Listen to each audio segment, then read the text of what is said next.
Health இன்சூரன்ஸ்ங்கிறது ஒரு fraud. அது நம்மள ஏமாத்துற ஒரு வேலை. அது என்னன்னு தெரிஞ்சுக்கிறதுக்கு முன்னாடி மறக்காம நம்ம சேனல் சப்ஸ்கிரைப் பண்ணிருங்க. இந்த மாதிரி ஒரு ஸ்டேட்மெண்ட் வந்து யார் கொடுக்குறாங்க அப்படின்னு பார்த்தோம்னா, ஒரு பாலிசி எடுத்து கிளைமுக்கு போய் ரிஜெக்ட் ஆனவங்க தான் வந்து இந்த மாதிரி ஒரு ஸ்டேட்மெண்ட்டை வந்து நம்மளுக்கு கொடுக்குறாங்க. ஏன்னு பார்த்தோம்னா, பாலிசி எடுக்கும்போது அவங்க வந்து எந்த விதமான ரூல்ஸ் அண்ட் ரெகுலேஷன்ஸ் வந்து படிச்சு பார்த்திருக்க மாட்டாங்க. இல்ல அவங்க யார்கிட்ட எடுத்தாங்க அவங்க சொல்லாம விட்டுருப்பாங்க.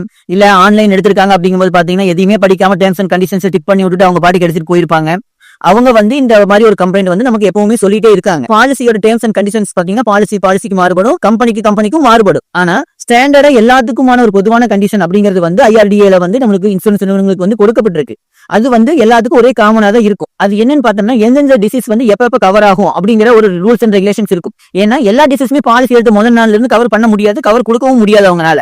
இந்த டேர்ம்ஸ் பாத்தீங்கன்னா ஒரு 4 வகையா பிரிச்சிருக்காங்க. அதாவது டே 1ல இருந்து கவர் ஆகிற டிசீஸ், அடுத்ததா பாத்தீங்கன்னா பாலிசி எடுத்து 30 நாளுக்கு அப்புறம் கவர் ஆகிற டிசீஸ், 2 வருஷம் கழிச்சு கவர் ஆகிற டிசீஸ், ப்ரீ எக்ஸிஸ்டிங் டிசீஸ். அதாவது நீங்க பாலிசி எடுக்கும் போது உங்களுக்கு இருக்கிற கண்டிஷன்ஸான வெயிட்டிங் பீரியட், இந்த மாதிரி 4 வகையா பிரிச்சிருப்பாங்க. அதுவும் இல்லாம சில பேருக்கு பாலிசியே கொடுக்க முடியாது அப்படிங்கிற மாதிரி சில கண்டிஷன்ஸ் எல்லாம் இருக்கு. டே 1ல இருந்து பாத்தீங்கன்னா எல்லா விதமான ஆக்சிடென்ட்டும் கவர் ஆகும். ஆக்சிடென்ட் கேட்டகரியில வர அத்தனையுமே கவர் ஆகும். ஒரு வாகன விபத்தா இருக்கலாம், இல்ல ஒரு மாடு முடிச்சு, நாய் கடிச்சிச்சு, பாம்பு கடிச்சிச்சு, வலிக்கு விழுந்துட்டோம், இந்த மாதிரி திடீர்னு ஏற்படுற எல்லா விதமான ஆக்சிடென்ட்டுமே வந்து பாத்தீங்கன்னா டே 1ல இருந்து உங்களுக்கு கவர் கொடுப்பாங்க. நெக்ஸ்ட் பாத்தீங்கன்னா 31வது நாளுக்கு அப்புறம் கவர் ஆகிற நோய்கள், எல்லா விதமான காய்ச்சல், டெங்கு, மலேரியா, டைஃபாய்டு, இந்த மாதிரியான காய்ச்சல், அப்புறம் பாத்தீங்கன்னா கேன்சர், ஹார்ட் ப்ராப்ளம், இந்த மாதிரியான எல்லா விதமான டிசீஸ் வந்து கவர் ஆகும். அதாவது நீங்க பாலிசி எடுத்ததுக்கு அப்புறம் டயக்னைஸ் பண்ற எல்லா விதமான நோய்களும் கவர் ஆகும். அதாவது கிட்டத்தட்ட ஒரு 10,000 நோய்கள், அதனுடைய துணை நோய்கள்னு சொல்லிட்டு எல்லாமே வந்து 31வது நாளுக்கு அப்புறம் வந்து உங்களுக்கு வந்து கவர் ஆகும். குறிப்பிட்ட சில நோய்கள் மட்டும், அதாவது பாத்தீங்கன்னா காது, மூக்கு, தொண்டை சம்பந்தமான பிரச்சனையா இருக்கலாம், கண் சம்பந்தமான பிரச்சனையா இருக்கலாம், சைனஸ் பிரச்சனை இருக்கலாம், இல்ல கிட்னி ஸ்டோன் பிரச்சனை இருக்கலாம், ஃபைல்ஸ் பிரச்சனை இருக்கலாம், அப்புறம் கால்ல நரம்பு சொல்றது வெரிகோஸ்னு சொல்ற பிரச்சனையா இருக்கலாம், முதுகு தண்டு வர பிரச்சனையா இருக்கலாம், மூட்டு சம்பந்தமான பிரச்சனையா இருக்கலாம். இதுல இந்த குறிப்பிட்ட ஒரு 18ல இருந்து ஒரு 24 டிசீஸ் மட்டும் பாலிசி 2 வருஷம் கழிச்சு தான் வந்து கவர் ஆகும். இது வந்து ப்ரோலாங் டிசீஸ் அப்படின்னு சொல்லுவாங்க. ஏன்னா இந்த டிசீஸ் வந்து ஏற்கனவே இருந்துட்டே இருந்திருக்கும், நம்ம பெருசா எடுத்துருக்க மாட்டோம், அதனால பாலிசி எடுத்து வச்சிருந்திருப்போம். ஆனா அதுக்கு வந்து கவர் கொடுக்க மாட்டாங்க. ஏன்னா நிறைய பேர் வந்து இந்த டிசீஸ் வந்ததுக்கு அப்புறம் போய் பாலிசி எடுத்து கிளைம் பண்ண வராங்க அப்படிங்கிறதுக்காக, இதை அவாய்ட் பண்றதுக்காக இந்த ரூல்ஸ் வந்து வச்சிருக்காங்க.